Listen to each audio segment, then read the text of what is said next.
What is going on, JW Faction? My name is Josh Williamson. So, do you remember when I showed that little method of cooking steak called sous vide? I'm going to show you can make a lot of things using sous vide, and that includes this amazing recipe for shredded beef. Really easy to do. It takes an entire day to make, but that doesn't matter because this tastes amazing. So let's get started. So to start this recipe off, get a 3 to 5 pound chuck roast. This has got a really nice amount of marbling, so you know it's going to be really juicy and tender.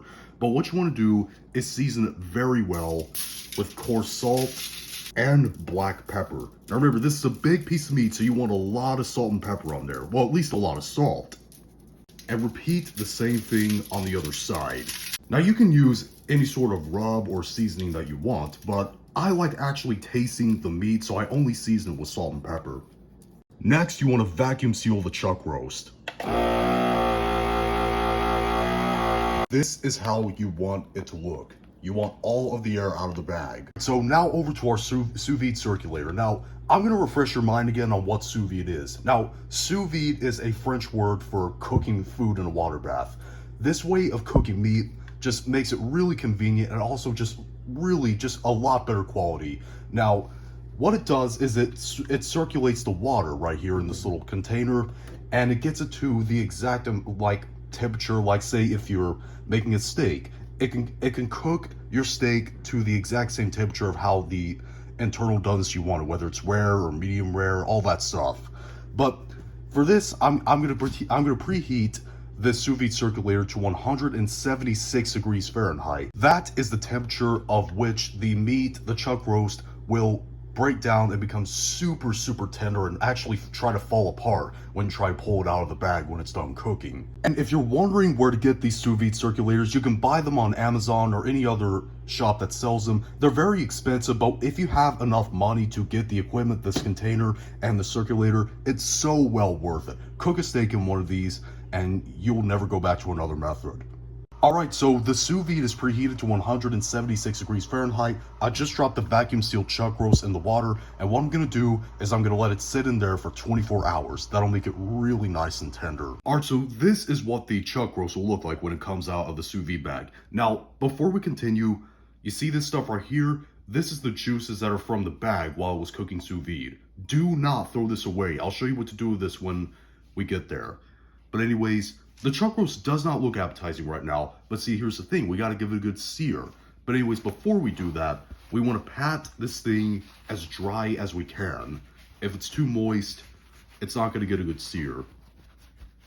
Okay, so now we're going to give this meat a sear. Now what I got is a cast iron pan over high heat that's lined with a high smoke oil. I'm using peanut oil, and what you want to do is let it preheat until it starts smoking, and after that you want to put the chuck roast in and let it sear for about 1 to 2 minutes on each side.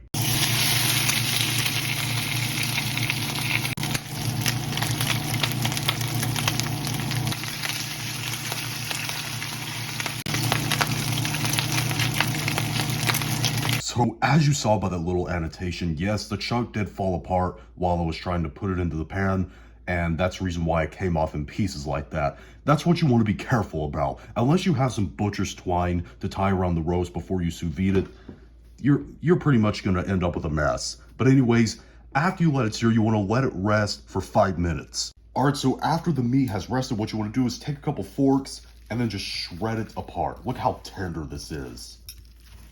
That is so amazing. Alright, so after the beef is nice and shredded like this, take the juices from the bag, remember, don't throw them away, and pour some of it in there. And then just kind of massage it in and make sure all the beef is coated in those juices. And you want to keep adding until you get the consistency, the juiciness that you like on this beef.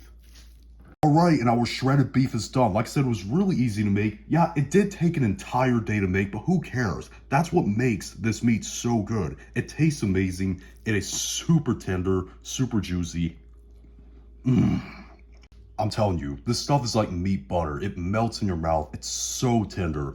Do me a favor, get yourself sous vide and try this once, please. You'll thank me later. But if you do, leave in the comment section down below and tell me what you thought, whether you liked it or you hated it. If you liked this video, thumb it up. If you hate this video, thumb it down. And be sure to click the subscribe button and become a member of the channel, be a fraction on a journey to 10,000 subscribers. See you later.